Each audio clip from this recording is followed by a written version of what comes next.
ಕರಾವಳಿ ಅಂದಾಕ್ಷಣ ನೆನಪಾಗೋದು ಅಲ್ಲಿನ ಸಂಸ್ಕೃತಿ, ಆಚಾರ ವಿಚಾರ, ಪದ್ಧತಿಗಳು, ಊಟೋಪಚಾರ, ಹೀಗೆ ಹಲವು 10 ವಿಚಾರಗಳು. ಆದರೆ ಇವೆಲ್ಲವೂ ಮೀರಿದ ಶಕ್ತಿ ಆ ಮಣ್ಣಿನಲ್ಲಿ ನೆಲೆಸಿದೆ. ಪ್ರಕೃತಿ ಆರಾಧನೆ ಅನ್ನೋದು ಇಲ್ಲಿನ ಜನರ ಜೀವಾಳ. ಇಲ್ಲಿನ ಜನರು ದೇವರ ಹೆಸರಿನಲ್ಲಿ ಪ್ರಕೃತಿಯನ್ನ ವಿಭಿನ್ನವಾಗಿ ಆಚರಣೆ ಮಾಡ್ತಾರೆ. ಆ ಪ್ರಕೃತಿಯಲ್ಲಿ ದೈವಾರಾಧನೆ ಅನ್ನೋದು ವಿಶೇಷ ನಂಬಿಕೆ. ಈ ದೈವಾರಾಧನೆ ಇಲ್ಲಿನ ಜನರ ಉಸಿರು ಅಂತಾನೆ ಹೇಳಬಹುದು. ಉಡುಪಿ, ಕಾಸರಗೋಡಿನ ಕೆಲ ಭಾಗಗಳಲ್ಲಿ ದೈವಾರಾಧನೆಗೆ ಮಹತ್ವದ ಸ್ಥಾನಮಾನವಿದೆ. ಇಲ್ಲಿನ ಜನರು ದೇವರಷ್ಟೇ ದೈವಗಳನ್ನ ನಂಬಿಕೆಯಿಂದ ಆರಾಧನೆ ಮಾಡ್ತಾರೆ. ದೈವ ನುಡಿದ ಮಾತುಗಳು ಇಲ್ಲಿನ ಜನರಿಗೆ ವೇದವಾಕ್ಯ ಎನ್ನಬಹುದು. ಇನ್ನು ಕೆಲವೊಂದು ಭಾಗಗಳಲ್ಲಿ ದೈವಗಳಿಗೆ ಬಸವನನ್ನ ಸಮರ್ಪಣೆ ಮಾಡೋ ವಾಡಿಕೆ ಇದೆ.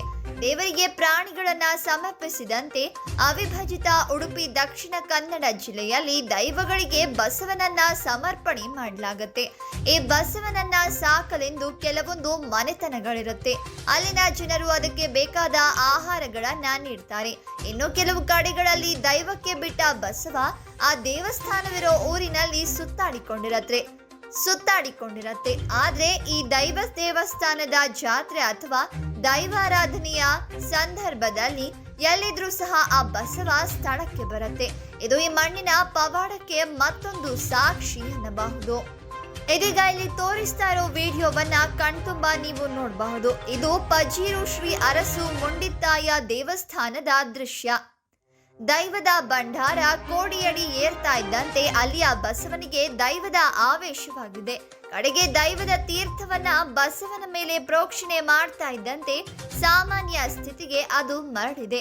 ಈ ವಿಡಿಯೋವನ್ನ ಜಾಲತಾಣದಲ್ಲಿ ಹಂಚಿಕೊಂಡಿದ್ದು ಇದುವರೆಗೂ 80,000ಕ್ಕೂ ಅಧಿಕ ವ್ಯೂಸ್ ಮತ್ತು ಸಾವಿರಾರು ಲೈಕ್ಸ್ ಅನ್ನ ಪಡೆದುಕೊಂಡಿದೆ.